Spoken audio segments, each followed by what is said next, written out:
근데 지금 얘기 중에 5.18 정신은 민주주의의 뿌리다라는 얘기도 하고요. 그리고 그런 얘기도 합니다. 이거를 헌법에 수록하는 개헌에 대해서도 문재인 전 대통령 얘기를 했습니다. 이 얘기가 왜 나왔느냐. 다음 기사를 좀 볼까요? 이재명 5.18 정신 헌법 수록 원포인트 개헌하자라고 윤 대통령을 압박했다라는 지금 기사가 있습니다. 네, 이재명 대표가 지금 여기 나온 그대로 5.18 정신을 원포인트로 이 개헌을 해서 좀 헌법 정신에 넣자. 총선 전에 넣자라는 얘기를 했다라는 건데요. 요 얘기 좀 목소리를 들어보고 오시죠. 5.18 민주화 운동에 대해서 정부 여당이 관심을 가지는 것처럼 보이기는 하는데 그 관심이 진정성을 가지기 위해서는 우선 5.18 폄훼 발언을 한 정부 여당 측 인사들에 대해서 엄정한 조치가 선행돼야 된다는 말씀을 먼저 드립니다. 5.18 민주화 운동의 헌법 전문 수록을 위한 원포인트 개헌을 반드시 내년 총선에 맞춰서 할 수 있도록 정부 여당이 협조해 주시길 부탁드리고 공식적으로 제안드립니다. 다만 이제 우리 대통령께서도 후보 때 그 공약을 하셨습니다. 하셨고 원포인트로 하는 게 맞는지 개헌이라는 게 쉬운 과정이 아니지 않습니까? 이왕에 개헌을 할 거면 전체적으로 그동안의 개헌이 꼭 필요하다고 공감대가 형성된 사안들을 종합적으로 그렇게 처리해야 되지 않을까 이런 생각을 가지고 있습니다. 네, 일단 5.18 정신의 헌법 수록 문제에 대해선 지금 현재 3.1 운동이랑 4.19 민주화 운동에 대해서는 지금 현재 헌법에 지금 들어가 있습니다. 하지만 5.18은 없다.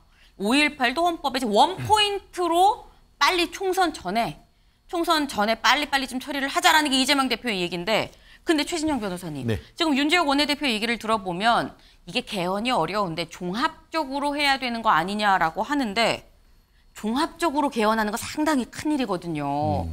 근데 종합적으로 하면은 이건 최소한 총선 전에는 뭐 거의 당연히 불가능한 거고 완곡한 거절 아니냐라고 해석을 하는 사람도 있습니다. 원포인트 가능할까요? 원포인트도 가능했으면 네. 문재인 대통령 정부 때 하셨어야죠. 정말 진정성이 있는 개헌이었다라고 한다고 하면은 네. 180여 석을 가지고 있었던 문재인 정부께서 강력하게 드라이브를 걸어서 개헌을 했었어야죠. 근데 못한 게 아니고 안 했다고 봐야죠. 왜냐? 개헌이란 얘기가 나오면은 모든 정치적 이슈는 개헌으로 소용돌이 속으로 빠져들어가게 되는 겁니다. 네. 블랙홀이 되는 것이죠. 그렇다고 하면은 그 정부가 진행하던 모든 개혁 과제나 이런 것들은 사실상 안드로메다로 갈 수밖에 없는 것이죠. 그러다 보니까 문재인 정부도 정부 안이라고 할 수 있는 네. 개헌안을 제출한 것은 맞습니다만 사실상 더 이상 진행하지 않았던 것이죠. 근데 지금 와서 이제 5.18 정신을 헌법에 원포인트로 수용하게 하고 네. 그것을 이제 정부 여당이 받아주는 것이 어떻게 보면 5.18 정신의 진정한 어떤 개성이다 이렇게 얘기하는 것은 사실상 본인들의 정치적 이익을 위해서 얘기를 한 것이다라고 읽는 것이 맞을 겁니다. 다만 그럼에도 불구하고 네. 87년 체제라고 할 수 있는 현행 헌법은 네. 정말 우리나라가 어떻게 보면 88 올림픽 바로 직전 아닙니까? 그때 입었던 옷과 지금 OECD, 지금 G8을 구하는 대한민국은 큰 차이가 있습니다. 그렇기 때문에 그 시점이 언제가 됐든 간에 전문을 비롯한 핵심적인 내용을 개정해야 될 필요성은 너무나 큰 겁니다. 다만 그에 대한 공감대가 어떻게 형성돼 갈지는 정말 다가오는 내년 총선을 거친 다음에 네. 그 국회에서 만들어가는 것이 저는 오히려 합당하다고 봅니다. 권재웅 위원님, 지금 말씀이 아니 그렇게 원포인트 개헌할 거면 문재인 정부 때 하지 왜 안 하고 지금 얘기합니까? 라고 얘기를 하시거든요. 지금이라도 해야 될 일은 해야 되지 않겠습니까? 지금이라도. 매번 문재인 정부 때 안 해놓고 왜 지금 하자고 하냐라고 대답할 것이 아니라 네. 지금 필요하다고 생각하면 하면 되는 것이죠. 그러니까 이런 거지 않습니까? 말로는 지금 5.18 관련해서 뭔가 과거의 막말을 반성하고 앞으로 되게 그런 논란을 만들지 않겠다고 하지만 네. 행동으로는 예를 들면 정부에 있는 진실화해위원장, 장관급의 위원장이 있습니다. 그 네. 위원장은 올해 3월까지도 5.18의 북한군 개입설을 배제할 수 없다. 이런 발언을 공공연히 해요. 그분은 과거 논문에서도 5.18 때 헬기 사격은 없었다. 그것은 거짓이다.